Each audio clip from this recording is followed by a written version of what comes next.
All right, we're here today, right now, Matt Delhougne from the Delhougne team, team leader and broker owner of Remax Vision. Matt, how we doing, Matt? Good. Market's tough, but it's good. Well, thank you for doing this today. It means a lot to our industry, our agents, and our local markets.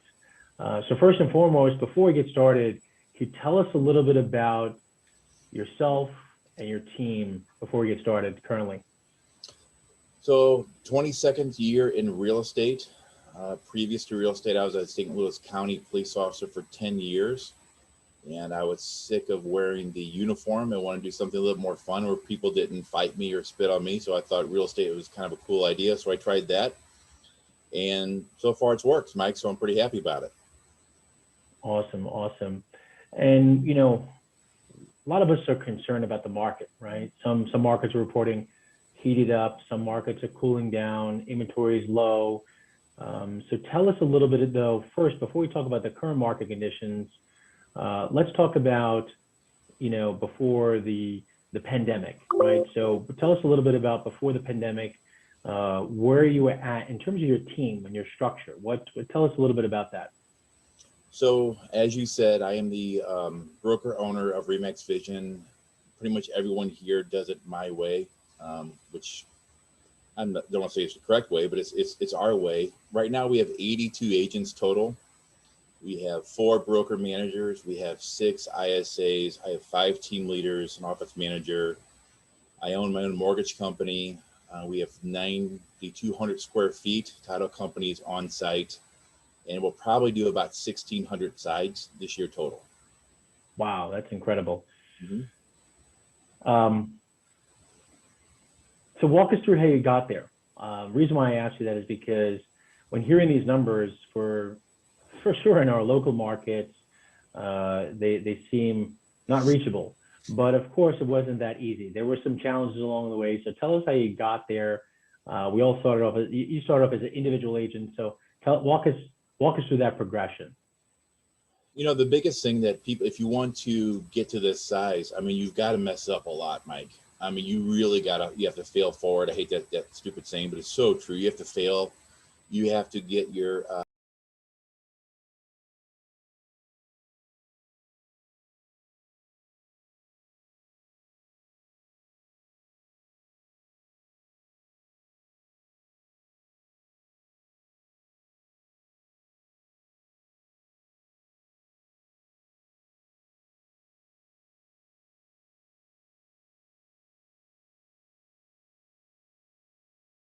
hurt. You have to be battle tested and learn from your mistakes and grow. I mean, I've been at pretty much every real estate company you can imagine. I have owned every real estate company. I've been to every training possible, every convention circuit.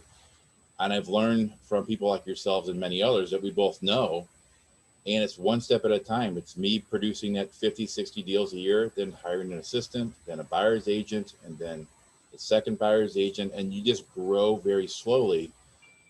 But you got to be okay with taking risk. You have to be able to jump. That whole Steve Harvey thing, if you ever YouTube it, you got to jump, man. You have to sit at the edge of the cliff and you got to jump, and you're going to get hurt and you're going to fall, but you're going to fly eventually. You just have to be brave enough to do it. Yeah. And now you mentioned assistant. So you hired an assistant first. Mm-hmm. Can you tell me a little bit about what that meant for you? So what happened when you hired that first assistant? Was it an agent or was it an administrative assistant? What was that first hire?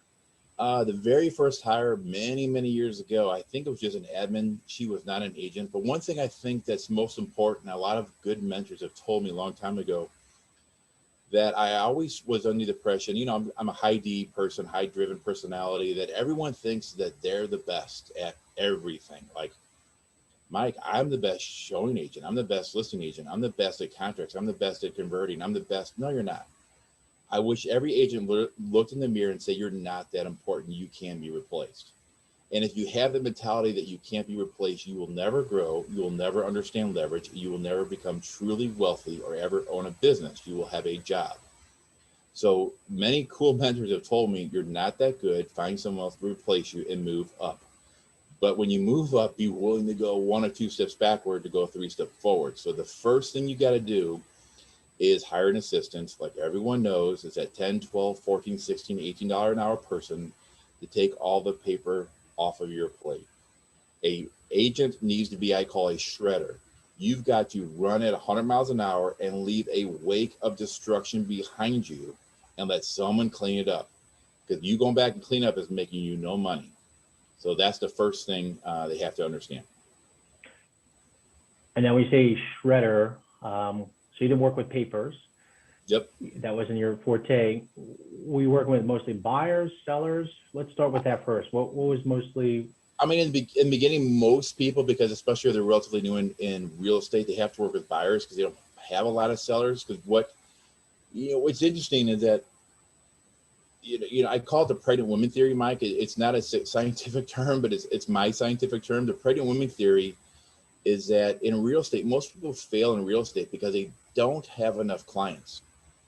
And my wife got pregnant, I would see pregnant women everywhere, right? I was hyper focused on my wife and myself. We're having a baby. So I saw pregnant women everywhere. When I wanted a BMW, I saw BMWs everywhere. So the point is, you have to start with buyers. You have to get belly to belly. You have to find other people that are buying and selling, because the more people you're around, the more hyper focused you are, which means the more hyper focused they are, which means they're ripe to ask for a referral. So I mean, it's just called leverage. It's understanding what hyper focused means and how to get to the next level. And I'm probably jumping way ahead of myself, but I'm kind of excited just to kind of the BS with you and talk about growth. Yeah. And so how did you generate these buyers? So many people are talking about, work by referral. And I think we're both believers in working by referral. But as you said, most people, when they first get started, they're trying to work on the know, like, and trust in the business. So how did you generate buyer and seller leads as you were ramping up your business? So back in the day, this was obviously pre-Zillow, pre-OpCity, pretty much a lot of stuff, right? It's the old newspaper days when you put ads in newspapers and crap like that. So I had a crap ton of policemen. I mean, pretty much if I had a policeman or a friend or somebody who wanted to buy and sell, I treated them like my brother or sister. And I wouldn't let them buy a house that I didn't believe in. And that, gained a huge referral network, and everyone trusted me because they know I wasn't going to give them something they didn't like. And what I see, Mike, a lot of agents, what they do is they try to become the master of all cool sources, right? Or all cool things. What they really need to do is pick maybe 2 or 3, if you will, and become professionals at it. Kind of being corny, but it's the whole Bruce Lee theory. You've ever heard that theory, Mike, about Bruce Lee? He said, I never fear the man that knows 10,000 kicks. I fear the man that has done one kick 10,000 times. So wow.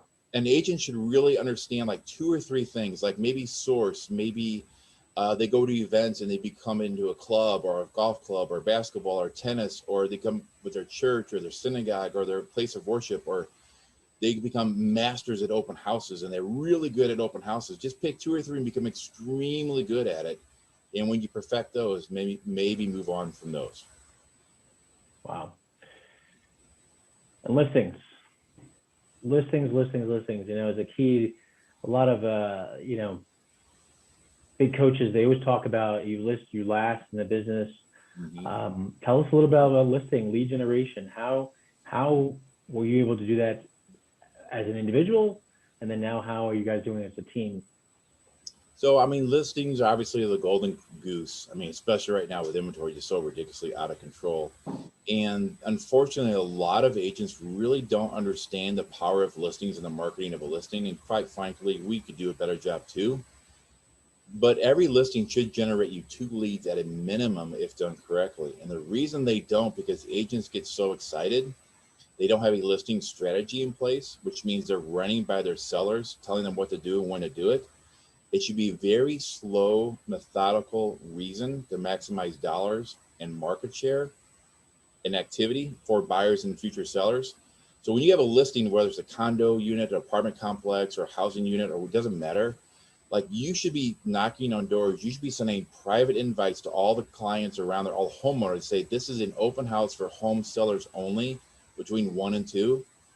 So a couple of things what you're doing, you're getting the looky-loos out of the freaking box, because they're going to come to your open house anyway. So get them out of the freaking way. And when they come, you better put on a freaking show. You better put on a show to where you're nice, you're good, your marketing material is on point, your follow-up is incredible. And when they leave, It's the whole theory. I tell my agents this: when a buyer or seller leaves or you walk away, what are they saying about you? If they first don't say, I like that person, I don't like Mike, I don't like Matt, you lost. So if they have to say that first, then they will say, did that person bring value? Do they understand what they're doing? So the most thing, when people walk away from you, I don't care if it's a buyer or seller, they have to say, that person was freaking goofy, that person was cool, that person is fun. Then they will determine the value. But there's, again, the listing, the whole seller side is a strategy, and it's got to be done very slowly and methodically to gain future sellers on it. Exactly. And so now you're generating these lead opportunities and generating referral opportunities. So let's talk about database management. Mm-hmm. Tell us a little bit about your database management, because we know that nurture is the key. We know that just because someone asked about a property today does not mean they're buying tomorrow. Doesn't mean that you connected with a seller today, they're selling tomorrow. So tell us a little bit about database management, what you guys do, what you do as an individual, because that's what somebody would like to know. And then how did you scale that up to where it's at today to be able to generate massive number of transactions that you guys are doing? So the cool thing about database management, there are, I tell my agents this, well, they're not interested or they're whatever. Look at when a buyer or seller says this phrase, I decided to buy, or I'm going to sell X. I'm going to sell in June. I'm going to sell, or I'm going to buy in July. They're full of shit. There's no timing that matters in real estate. The timing only matters when there's a correct house they want to buy. End of story, period. Everyone says anything different, they're lying. Because if a buyer comes to me and they hit the Zillow button or a referral says, I want a 4-bedroom, 3-bath, 2-car garage for $385 in whatever city, that means they're buying that house when it comes to their needs. So your database management has got to be exactly that. Because if you came in as a friend of mine and says, hey, Matt, I'm thinking about buying a house in so-and-so, and here's what I'm looking for, but I really want to do it in September. My first remark, Mike, with you, so Mike, if I find that perfect house that's a screaming deal that's perfect for your family, you don't want me calling you till September? And Mike's always going to say, well, no, yeah, go ahead and call me. Because at the end of the day, the house will make you move. The time will not make you move, unless, of course, you're relocated or something else. But for database management, it is imperative that you have really good notes. And since we've got, 100,000 leads in our database system, you have to start very carefully soon, because after time, you are drowning in to-dos and catch-ups, and you will not be able to catch up at one time. And if you do send something, it's got to be something of value. Please don't send out the crappy, hey, Mike, we talked 3 months ago about a house and so-and-so. I really like to be your agent. Just go be a Walmart greeter. That's ridiculous. Get some value to what you do. So when you do send those emails or those calls or whatever, it has some base, some substance that separates you from everybody else. Yeah, it's interesting. You said there's two major components there. One is the importance of updating and putting in notes. Before I move on to the next topic, though, why is that? So why will we update the notes? Can you share that? Why is it so important to move somebody from nurture to appointment category, appointment back to nurture? What's the importance of that? Yeah, great follow-up. I mean, really, because here, I'm sure you have several teams and everything there, Mike, as well, and your team leaders listening to this hopefully will understand this as well. If you're an agent and you're getting, say, 10 to 15 leads a month, again, the quality of lead is going to be drastically different on the source that it comes by. But if you're getting, say, 20 leads a month, that's 240 leads in a year. That's 240 updates that are going to be in all types of different categories and all types of different sources and all kinds of different stuff. Remember, nothing they told you is really the truth. It's all about the house coming on the market that's important. So if you don't have notes and updates of exactly what they want and when they want it, your conversion is going to go to shit and your numbers are not going to be good, which means your ROI is not really profitable. So unless you have detailed information, you're just in a lot of trouble. Any tips or advice that you can give on that follow-up? So I'm putting in notes. How do I know to follow up with somebody, especially when a hot property comes in the market? So hopefully, I don't know. I'm sure you guys have the same thing we do. We have like e-alerts or anything that's relatively close to what they're looking for. So if Mike called me and said, "Hey, I was looking for a 385, 4 bedroom, 3 bath, 2 car garage, blah blah blah blah blah," and I want to do this in June. Well, first of all, I set them up automatically for exactly that, and I'll probably range that price range of 20 to 30,000 above and below. It could be more in this market because no one, well, I don't think anyone, has ever said, I want to buy 385 and they buy less than that. It's almost always higher, especially when you build. So you got to understand the mentality of a buyer is a process, and what they think they want and when they want will drastically change when they find what's really available and when. So that's kind of an art, and hopefully team leaders or someone with experience can hopefully guide people through that. Beautiful. And so besides doing e-alerts, and you talked about the importance of sending the quote unquote the right message to the consumer. I know when I'm coaching and guiding agents or sharing industry updates, one of the things that I've seen agents struggle with is the consistent follow-up, right? So e-alerts are great. I always tell agents that, hey, if you're not hitting that e-alert button, I think that's the easiest way to at least get this quote campaign started. Mm-hmm. But are you in favor of these automated campaigns already set up, or are you going in setting up, let's say, the next 10 communications over the next 10 weeks? You know, this is just me, Mike. I think drip campaigns are the laziest, shittiest way for updates. It really is. I mean, I get 1,000 of them from everything you can imagine, which is absolutely no value. And anyone with a half a brain knows it's automated and it's a computerized system. Um, the really biggest words of advice I try to give my agents and my team leaders is just find the hook. If I meet Mike, again, the first thing you should always do is meet someone face to face at a house, a backup contract, a coffee, anything for 5 minutes, because 76% of all agents use the first agent they meet, whether selling or buying. So you have to get face to face and understand that hook.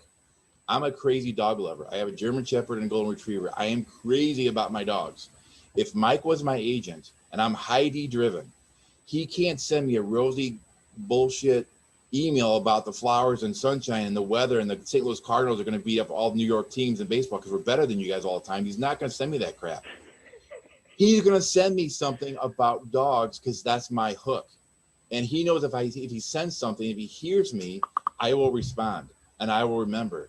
And I will always probably use Mike because he knows my hook. He knows my thing that gets me. If it's my kid, if it's the Cardinals, if it's BMW, whatever the hell it is, find the hook, something that you can immediately relate to. If Mike was a former cop, I guarantee every time I talk to him or email him, it's going to have something cop related or firefighter related or military related because that's the hook. That's really an agent's job, is to understand the personality and find one hook, something they have in common, and your conversion will probably double or triple. Wow. And even on the long term, you're just saying that consistent follow-up and managing that data correctly is going to help you with high-level conversions instead of, I've got 5,000 people in my CRM all getting this mass drip campaign. At the end of the day, what we've seen over here is those e-alerts are consistent. That's one of the most important pieces, and that consistent follow-up. Hey, did you like the property? And then the notes will tell you the last conversation, or as you said, the hook or the connection piece. Great points. I also want to follow up with something else. I tell my Please. agents, it's really funny. In real estate, you really have one job as a real estate agent, as a team leader, as a broker owner, whatever. Is that really your job is to move something? Move something. Obviously, you're moving houses, but you're moving buyers to categories. You're moving buyers to new, to hot, to pending, to closed. You're moving new to qualified, to hot, to trash. It's okay because just because I have a database of 5,000 people doesn't mean shit. If 40% of them are trash, they hate you, you hate them, they're agents, they're junk.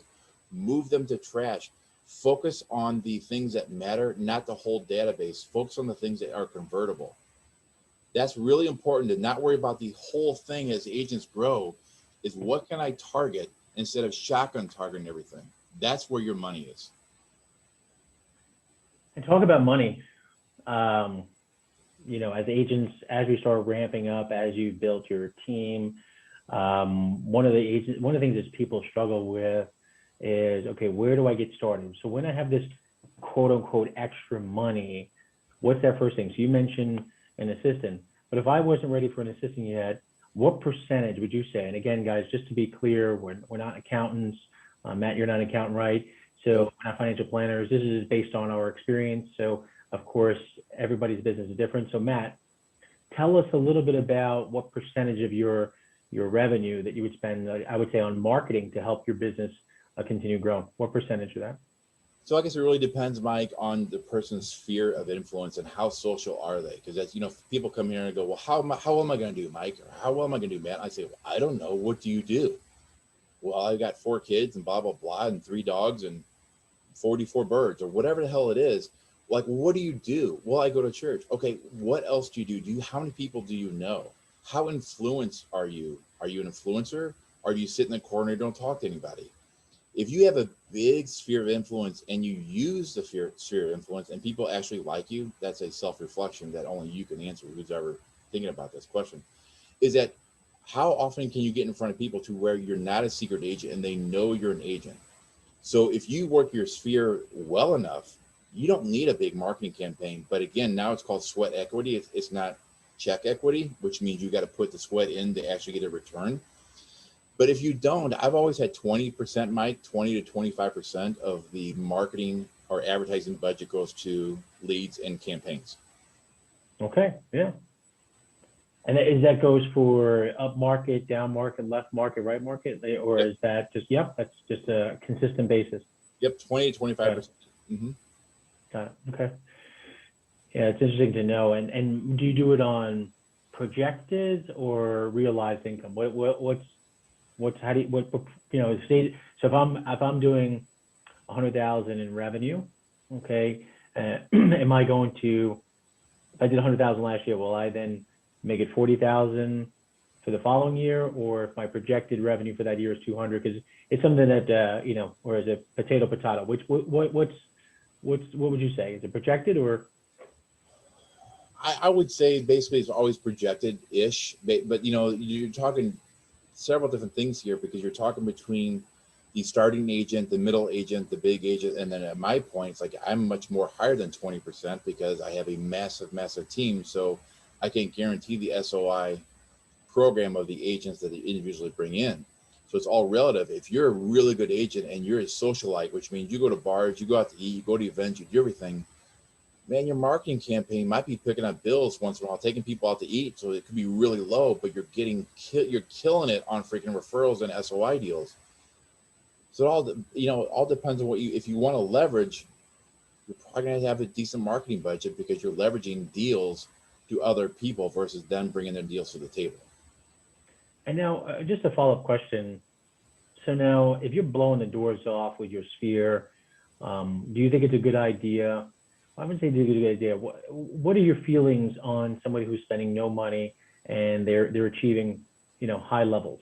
Because they just fear, either one, they fear that they're going to lose that investment, or two, they just rather keep more money back in the pocket. What do you think about that? So if I can ask a follow-up for just clarification. So Yeah, please. that basically it's all on them and they're doing all the work and all the socialization? Yeah, Keep it's all their just, money again, themselves? that's correct. Yes. So that's, what do you think about that model? Because there's some agents say, hey, I just don't want to spend that extra money because I think I could, like you said, do it all myself. And I'd rather a higher return on my money. What do you think about that model? Do you think that model could be, could you elevate using that model? I think you could do really well with that model. I mean, that's a great model for many who are, workaholics and they have a passion for real estate or a passion for money, whichever, it could be both as well. The problem with that is a job. So if I had that, and I did have that idea many times, I was at Remax forever, 100% commission back when it was truly 100%. And I just wanted to do everything because I was the best at everything. Don't tell me different, because I was. But the problem is when my wife had our kid, I was out of business. When I hurt my leg and I was out of business. So the hard thing about that, if it's all dependent on you, it's all dependent on you, which means there's no leverage. And when you're sick or when you're down or when you're tired or you're stressed or whatever, you're screwed. So people need to understand that you need to have some type of business structure, some leverage. So when, it hits the fan, you're like, oh, at least I got some money coming in, and it's all not all dependent on me. Yeah, and are you referring to only people, or are you also referring to marketing as well, right? Because I think it's got to be a little bit of both. Because right. in my opinion, like right now, I've got a machine. I mean, the machine generates a crap ton of business from our vendors and our SOI and Zillow and Market VIP and Opcity and Google, all these things that are machine that's constantly bringing in business, whether I come into the office or lay by the pool all day. Right. So you're pouring money into people, and you're pouring money into marketing and lead generations. This way, right? If you, like you said, if it's all right, I don't feel like doing much lead gen, or the team at this point is not doing much lead. Okay, well the machine's bringing some stuff in, and Yes. vice versa. Well, when I'm not around and I'm not lead genning, I've got leads coming in, and hey, I want to take 3 days off. We got the team out there showing some properties. Okay, good. So Yeah. now let's shift. I mean, I know you've got a really special guest I heard coming up, but what do you think about education? I mean, you've been in the business for so many years, and how important is education to you still right now? Are we still getting new knowledge, or what? What do you think about education in the business, education or training? There's a lot of different discussions on that statement alone. I mean, then you could talk about education like what? Like you're talking like GRI, ABR. You're talking about education with coaches, with events, with conventions, with learning. There's all kinds of cool things. I would say yes to all of the above. Mm-hmm. I mean, one thing that Mike knows is that we see each other at conventions.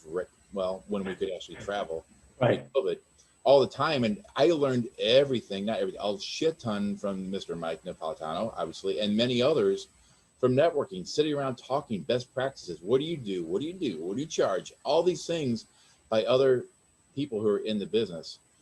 And I would really, really emphasize as much as I can. I don't care if you're a single agent, want to do 20 or 30, get out and talk to other people outside of your zone in your area, because they will freely share information. And I've been friends with Mike for years, many other people across the nation for years, because I've been doing this for so long. And I call them up with information and they give it right back to me. That's how you grow outside of your comfort zone. That's how you learn. And instead of me taking 5 to 10 years to get to where I want to be, I can do it in 1 or 2 because they've already been there. So that's why education and learning and the real estate of what we're trying to do on leverage it's ideal. Oh yeah. I mean, so many people, there's so many great Facebook groups out there. There's so many great YouTube videos and influencers. But I'm with you, Matt. As much as content you can consume online, that belly to belly in these, mastermind groups at these different conferences are just really where I really got to learn a lot more offline. And even with all these beautiful groups that they have available online, nothing, from what I could see, and I think you would agree with this, nothing's going to change that. It's because there's always going to be something new, and it's good to get best practice from top level people like yourself, because I certainly have learned a lot from you over the years as well. Yep, same. Yeah, so let's shift gears just a little bit more over here, and we're going to talk a little bit about some now and in future stuff here about business. So, there's been a lot of talks about, what the future of real estate would look like. And if you could just give us as we're wrapping up the conversation a little bit, we talked a lot of profit before, or you mentioned profit, right? So, because many agents talk about revenue, but they're not talking about profit. And many folks are concerned about profits going down for real estate agents. So can you tell us a little bit about what your outlook on the future is? I mean, you built this amazing team with, can you fill me in again? So you got 80 plus agents. You've got a bunch of ISAs, because I don't think we really hit that before. Yep. ISAs, how many ISAs you have? 5 or 6 ISAs. Oh my goodness, 5 ISAs. How else what's the rest of the team look like? 5 team leaders who are geographically located. Each of them have between 15 to 20 agents they help mentor. 4 broker managers who help with the transaction process. 4 ASRs who help with marketing and agent services. Phenomenal. So now when we talk about profit, what does that look like, right? I mean, you're doing these mass numbers here. What's your outlook on profit for team leads and for those high level leaders out there? how are we looking on that? Because I mean, is it going to be necessary to build machines like you've built? Just free flow. Just give me a little bit of what you think about the future. Yeah, I'll give you the Cliff Notes version. I think the agent who is sphere of influence heavy or has a influential side to them and they're actually involved in social things versus just sitting in their mom's basement playing video games, I think they'll do fine. But they have to be not a secret agent. They have to work belly to belly. They've got to work their sphere of influence and ask for the business, and they'll do fine if they want to do their 15, 20, 30, 40, 50, whatever. I do see compressions on commissions coming quite a bit. I'm sure you've seen it. We've seen it for a while now. I do see that machines like myself, it's very hard. Like, I'm not competing with teams. I'm competing with companies here locally. And quite frankly, we're destroying them because the old Coldwell Banker Gundakers, even some of the KWs, the Berkshire Hathaways, the many others, I mean, they're not set up with our machine. They're just a traditional broker manager with 400 agents, and there's a bunch of hens and chickens running around. They can't herd them all together because no one knows what anyone's doing. So I see companies like the big box stores having issues because I have systems and processes for everything we do because it's an ROI.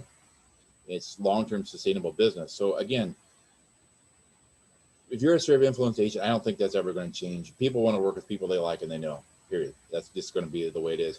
But the big box ones where agents, try to work the front desk or the old school ways, that's a thing of the past. They're going to be out of business, in my opinion, very soon. I appreciate your insight. And just some final notes from you. What would be one piece of advice that you would give an agent just getting started, a team leader who is lean and mean? What's one piece of advice you give them today? The easiest piece of advice is find a freaking mentor. Mentor. Okay. That's the easiest thing because everyone says, well, I can do it. I can figure it out. Yeah, you can. Find somebody that you like, someone that likes you, someone that can take you under their wing, someone you can get a coach from, not these bullshit coaches that charge you a crap ton of money and they feed you everything else. Like, find somebody real that's really going to hurt you and tell you, like, you suck and here's why. Do this instead. And once you do that, you'll be fine. Boom. Boom. And what's that one piece, I have to ask this. What's that one piece of technology or app that we've got to have? I know this is a surprise question here. I'm just curious because, we are talking about the future of real estate as well. But what's that one app? Because everyone talks about AI and all this stuff. It's very buzzworthy, but what's that one thing?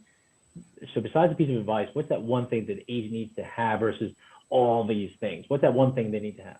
So, I mean, we can talk about apps all day long. You have to have a CRM/website. I don't care if it's Boomtown, KB Core, Commissions Inc. I mean, there's a billion of them. I don't really care, but use it because you have to put your context in it. You have to update it. You have to know what they want and when they want it, and just keep it religious all the freaking time. Make sure you follow up with it and use it. Matt Delhougne, as always, thank you for providing so much value to our industry. Thanks for providing so much value in this conversation, and thanks for your friendship. Thanks, Matt. My pleasure, Mike. Thank you, buddy. Thank you. So I'm here with Mariya Hnatkevych from RE/MAX First in New Jersey. Hello, Mariya. Hi, Mike. How are you? Oh, good. Thank you for doing this. I really appreciate it, and our industry appreciates it. So let's get started. First things first, what got you into real estate, Mariya? Let's walk back in time. Tell us a little bit how you got into real estate. Back in 2004, moved from Ukraine to United States. In 2007, started my real estate while attending ESL in college. Someone came up to me and said, Mariya, you should go and do real estate. And I was like, what is that? Let me Google it. I did not even know what the real estate meant at that time. But somebody made the suggestion, and I actually got home, got very curious about the real estate and what it's all about.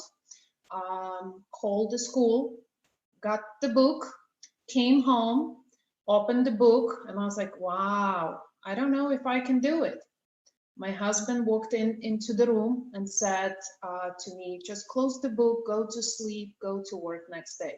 you're never going to be able to do it. And this is what got me into the real estate. If he would say I can do it, I can probably close the book and go back to whatever I was doing. But him telling me, close the book, you're never going to pass this, that's basically what started my real estate career.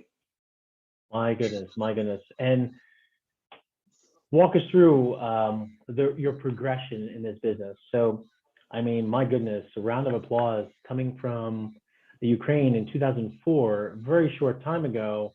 I would imagine you really know many people coming to a new country.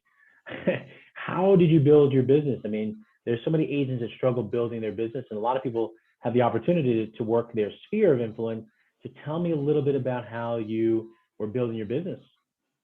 The hardest part was not being fluent in English and speaking English. That was very challenging for me and for, of course, many buyers or sellers, and also not knowing a lot of people. This was the most difficult part starting in real estate. So how did you manage that piece? You know, I mean, so you didn't know the language, or you were in ESL class, learning the language. So how did you navigate those waters? What did you lean on to get more connections, to get more opportunities? Back in 2007, when I was very young, very aggressive, and I really had no fear, I don't think I ever feared of anything. I think I have more fears now than I used to. I just went with the flow. You know, I did pick up the calls. I did knock on the door. I did actually pull up the newspapers and call the numbers. I had couple of very successful calls that landed me a listing in Milltown in 2008.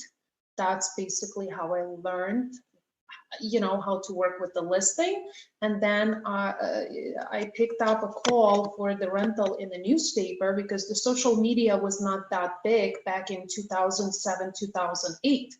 And I actually happened that number in the newspaper was somebody that spoke Russian. And I said, I can rent this apartment for a lot more than you asking. And he was very skeptical. He didn't believe me, but I actually rented that unit for, like, I don't really remember the exact numbers, but for at least $100 or $150 more. And he happily paid me commission. And that's how the relationship started. And we did many, many, many, many deals over 10 years period. Wow, wow, that's incredible. And now you mentioned you started back in 2007. So you basically lived through the crisis, the economic crisis. Tell us how you navigated those waters. I mean, tell us a little bit about how. So I can't. It's incredible. You came here, didn't speak the language. You started generating your business, and tell us a little bit about how you navigated those waters during that downturn. Did you have an assistant? Did you do it by yourself? Share a little bit more about your story, because I really want to hear it.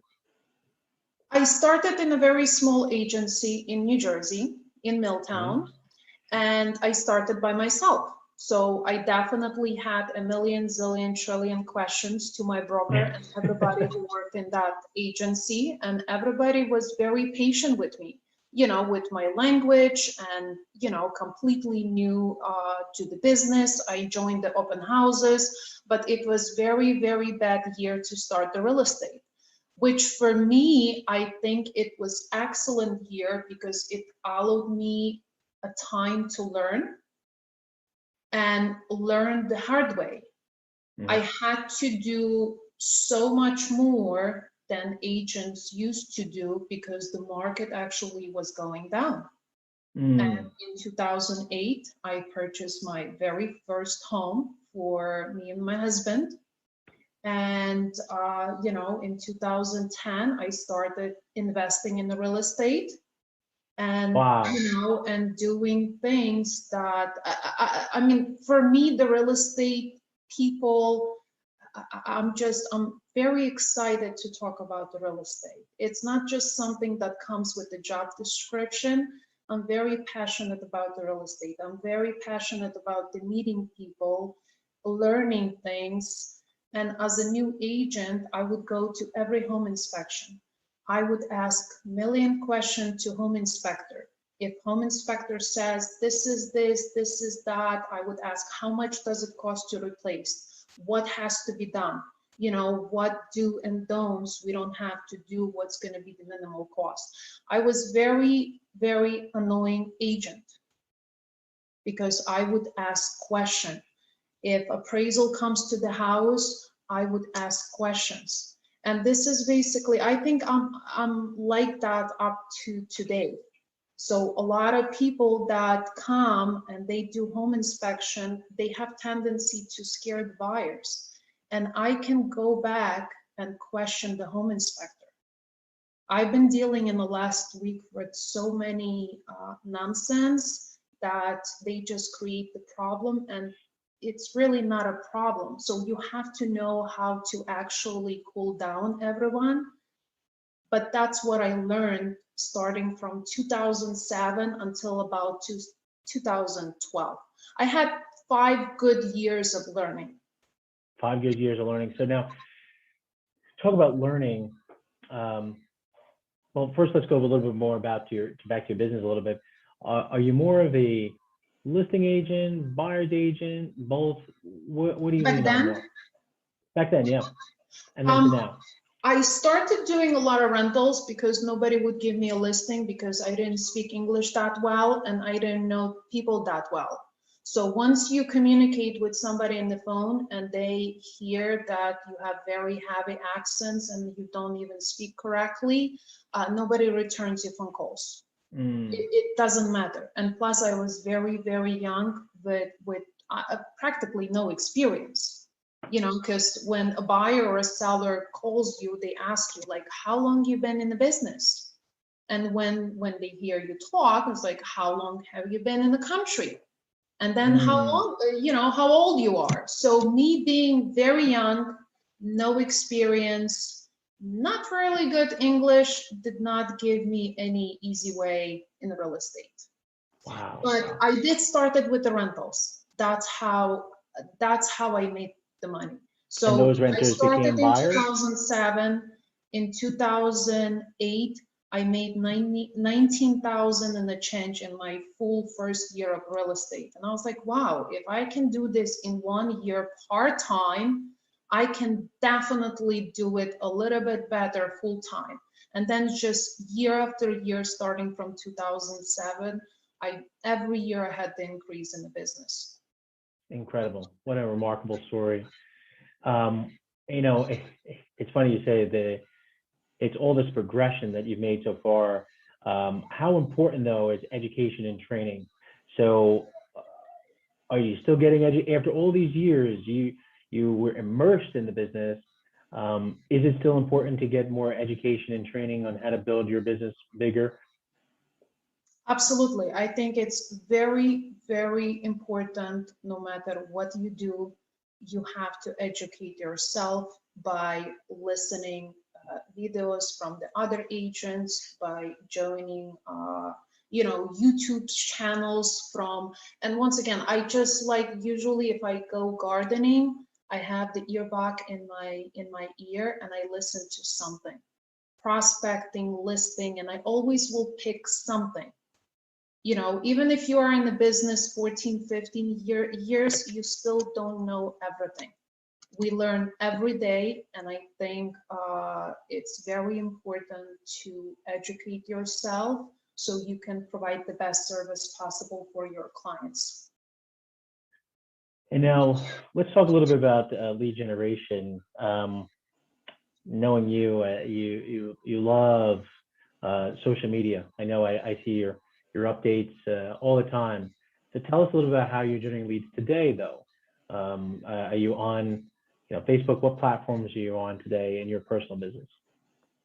Most of my leads come from referrals. So I'm very, when I start working with somebody, I don't wait for the commission check. I always provide value, whether it starts during home inspection, attending home inspections, providing the contacts to repair this, that. I am at the appraisal. basically talk with my buyers a few times a week. They never feel that they are alone. So by providing value, people will remember. So most of my business are referrals. And how do you stay in touch with them? Are you mailing something to them? Are you connecting with them on social media? How are you staying in touch with them? Most of my buyers, sellers are on social media. I would say 75% of them are on social media.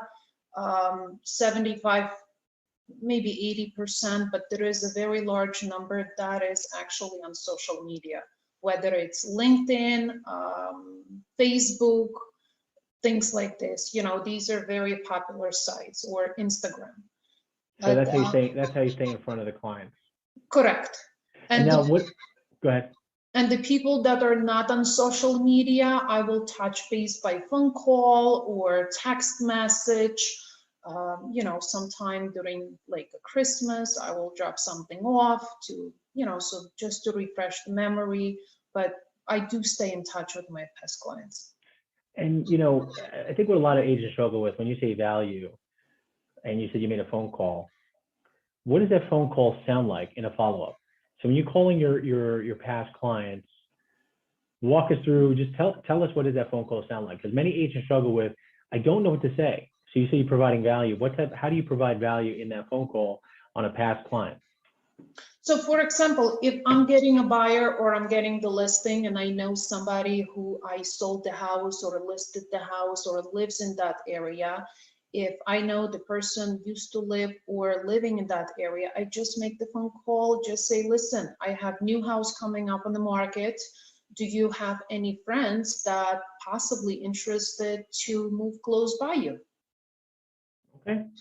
And is there any pushback? Because agents are, again, always fearful. Is there any pushback by, hey, don't call me anymore, even if you dealt with them 2 years ago? Not from the past clients. I never had that experience.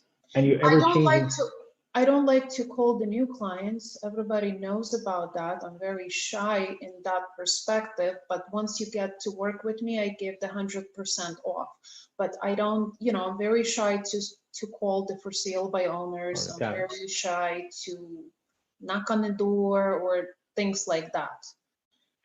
Yeah, well, you have a wonderful business, so I mean, it's okay to it's not going to ever be, it's over every aspect of the business.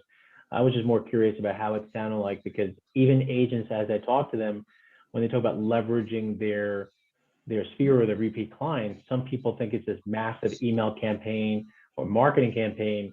You're getting back to basics, which is still very high level. You're just calling and saying, hey, I got a house down the block for sale. Do you know any neighbors?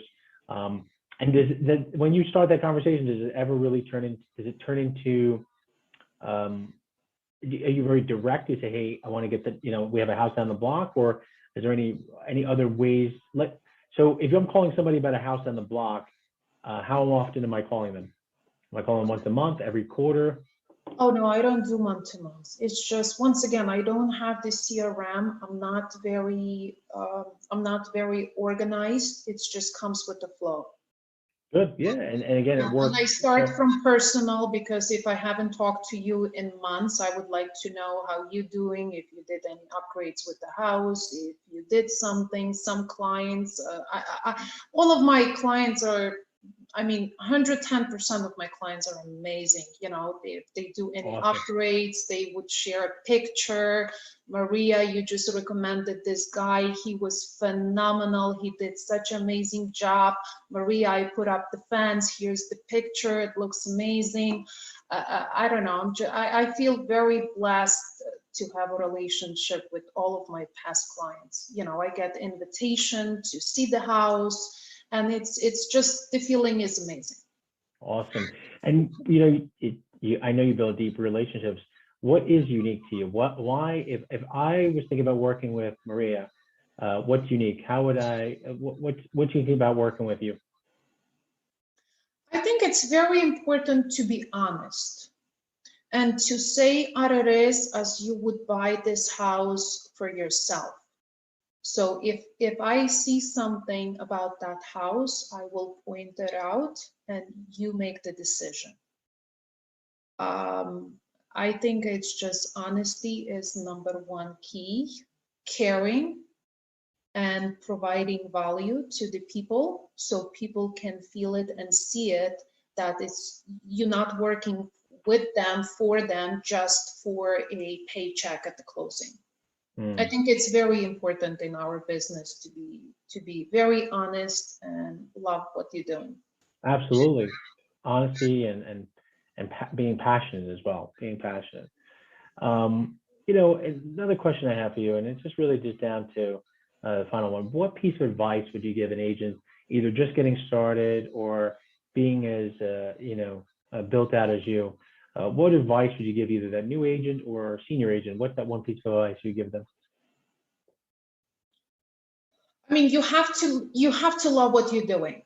If you love what you're doing, if you are friendly, if you put number one priority to be honest in this business, you will do very, very well. You have to work. You cannot, if you do an open house and you get 40 people through, if you don't follow up, nothing will happen. Don't expect that people will call you, because there is a million of us. There is so much competition, so much value provided from all of these agents. You have to stand out for people to like it. You have to be friendly, and you have to be just, love what you're doing, and to the point that people see that you are passionate and you're willing and able and ready to go extra mile for sellers or the buyers. Incredible, incredible. Well, Mariya, I just want to thank you so much for providing tremendous value to our industry, also to your clients, keeping us, leading by example. And thank you for doing this panel today. Really appreciate your time. Thank you, Mariya. Absolutely. Thank you for having me. Thank you very much. Thank you. All right, Mariya and Matt, we're going to be talking now together about the past, present, and future topics of real estate. Your businesses are a little bit different, but very alike at the same time. And interestingly enough, both of your markets at this point are really hot. So we're going to be talking about that as well during these past, present, and future topics. So let's do a quick lightning round, okay? Yep. So let's talk about past for a second. We'll start with Mariya. So in the past, you were an individual agent, right? And prior to the pandemic, tell me a little bit about, okay, what it was like as an individual. So if you were individual today, if I was a team member, what would that look like? Would I be receiving leads? Would I be lead generating? What would I be doing in the past? And tell me a little bit about that. In the past, and basically what happened in the past, I usually would work a lot with the buyers. After I joined with the Remax, it's kind of switched to 50-50. Mm-hmm. But with the buyers, you will definitely have to show a lot more houses. And the buyers were not ready to make a move as quickly as in today's market. Mm-hmm. So you definitely, you can show 30-40 houses and they still want to think for a week, for 2-3 days, and that home still probably most likely be on the market.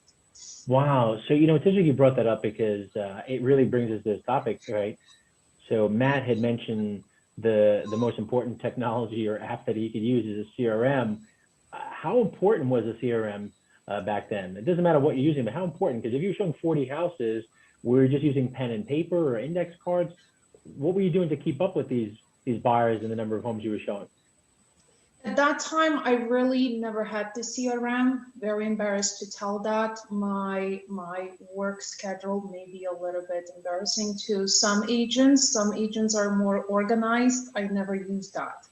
So if I get the lead, I do have my whiteboard in my office, and that's basically how I work with them. Hey, listen, that's okay too. That's okay, right? I mean, because you're definitely a high-level agent and team leader. So, Matt, so tell me a little bit about that too. I mean, did you always have a CRM that you used? Because when the market, because both of your markets are really hot. What did you do when the market was not as hot? Yeah, I always had a CRM. I just learned very, very early on that if you don't, I mean, there's so much gold in that CRM that needs to be mined long term. So yeah, so we were lucky enough that someone told me, get our CRM early and use it. So we were lucky. Okay. And Mariya, you spoke a little bit about leads or buyers rather. Were you working again, just to refresh us a little bit? You're working a lot within your sphere, or you're working with leads from the portals like Zillow or Realtor.com? Tell us a little bit about the leads that you're working with. I never paid for a lead in my life, in my real estate career. Mostly, I would say 90% comes from referrals, which I absolutely love working with the referrals. And then I just get this free Zillow leads, tenants leads. I do also a lot of rentals. So, and every rental, I want to make sure that they know I also sell real estate, I list real estate. So these are basically my three sources, and also the social media. Social media is huge, love it, do it every day. Yeah, you've been really active on that. We're going to come back to that in a second. Matt, tell me, leads in the past and now today. Share, right? So, because Mariya is running a high-level team, and so are you. So, tell us a little about what you've been up to. Lots of leads. Zillow, OpCity, Realtor.com. If you want to know about any of the three at any angle at any time, Mike, as you know, I have good intel on all that stuff. Yeah, so we use leads for many years for leverage, for growth, to build the machine, and it's done quite well for us. Nice. And Mariya, you mentioned social media.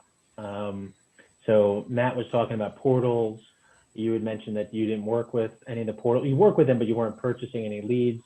Tell me a little bit about, it sounds like you're generating leads off of social media and other avenues. Tell us a little bit about your present lead generation and how you work with that. So you mentioned social media. Tell us about that. Present, love social media. Social media works. Facebook, number one. Just posted about less than a month ago, house in Manalapan, sold it for 850,000, literally less than a day, representing seller and buyer in the same transaction, thanks to Facebook.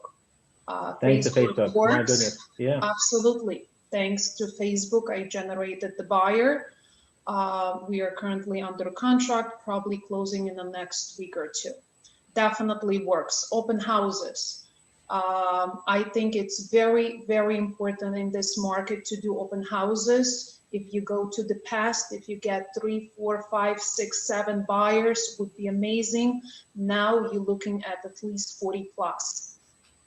So you do have a lot of leads, a lot of opportunities, and all depending on you, of course, with your follow-up, text messages, calls, sending something that's off market, coming soon, something that will trigger the buyer to be interested. So you do have to provide the value in order to get them to know you and work with you.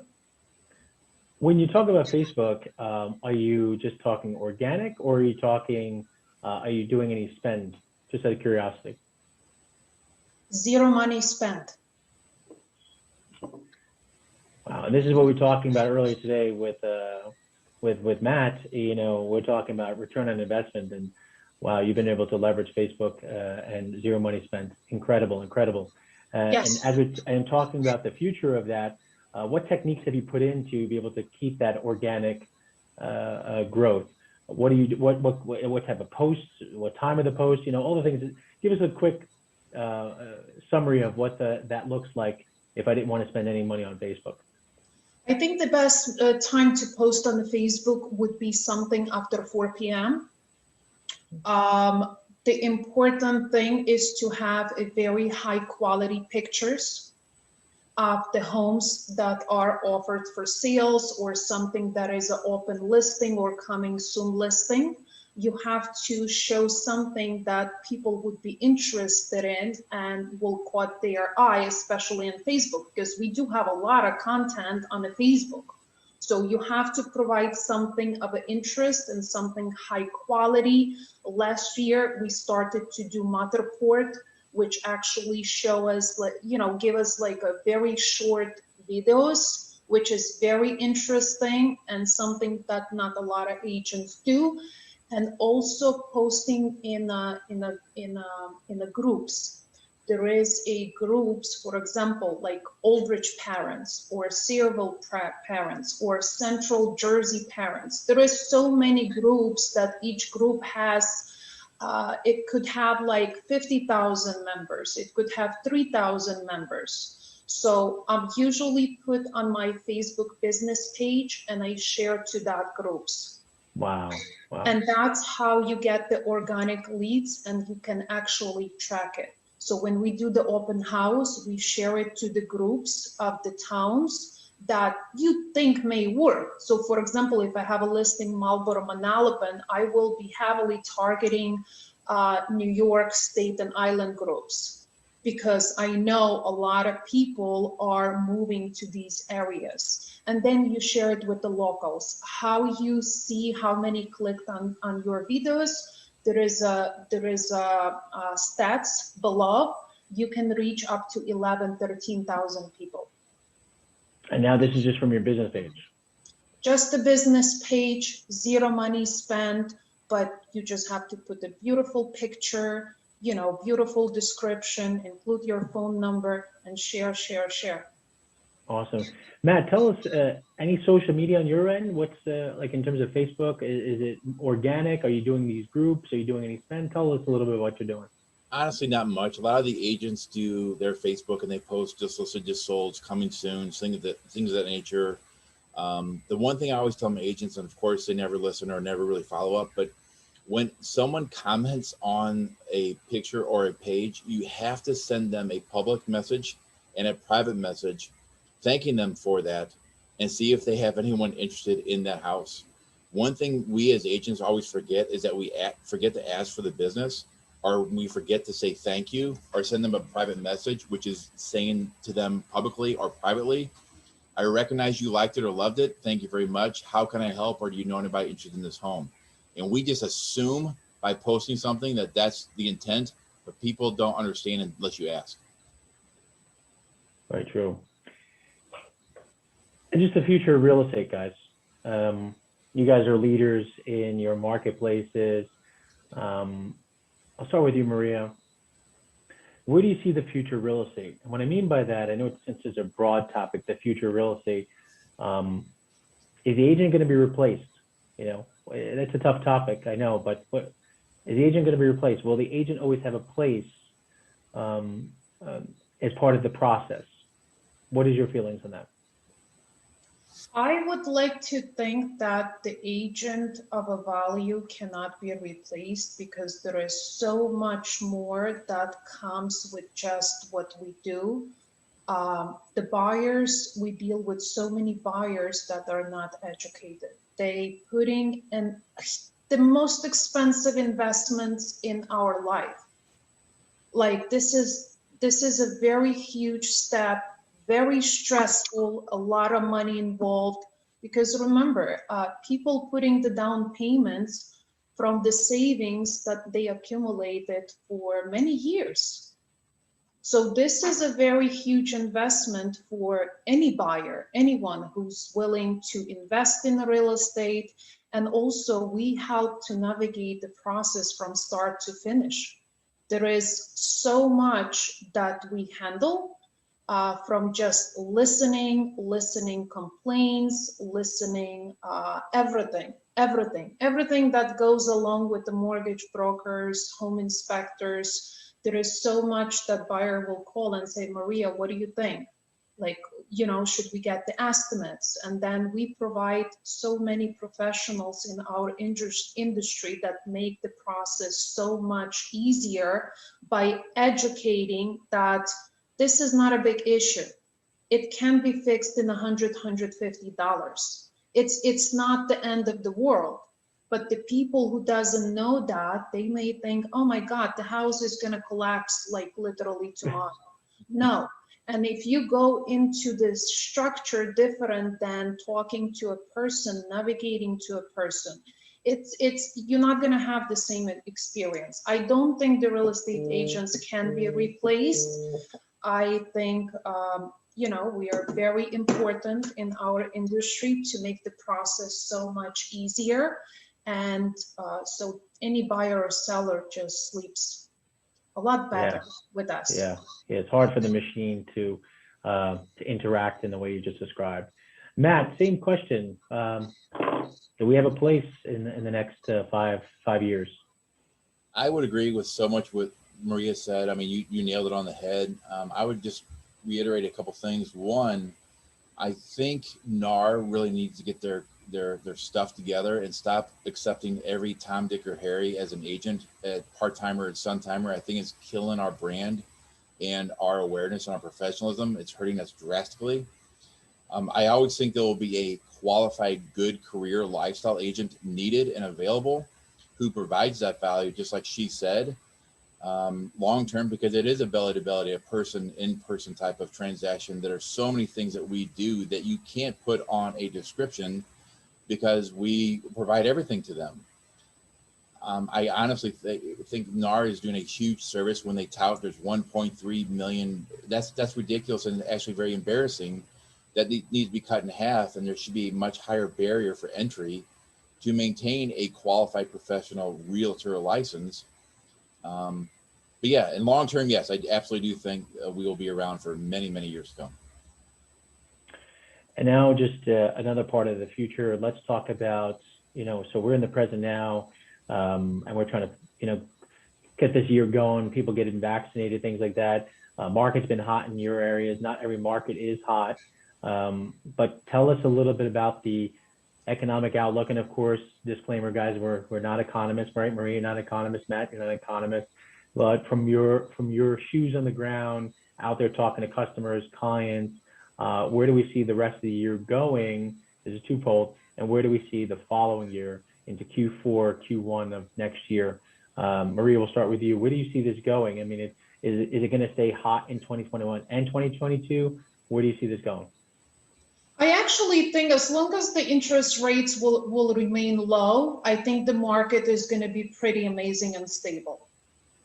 Got it. Cool. Thank you. And Matt, what's your feeling for the rest of the year and then Q1 of next year? What are your feelings? It seems basically everything that I'm seeing is that the market's going to remain hot for this year. We're probably going to have a little bit of ease on inventory. It always happens after spring break and Easter break.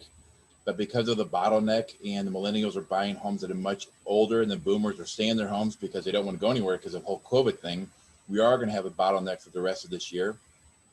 Next year worries me a little bit because we will see taxes rise and we will see interest rates rise as well.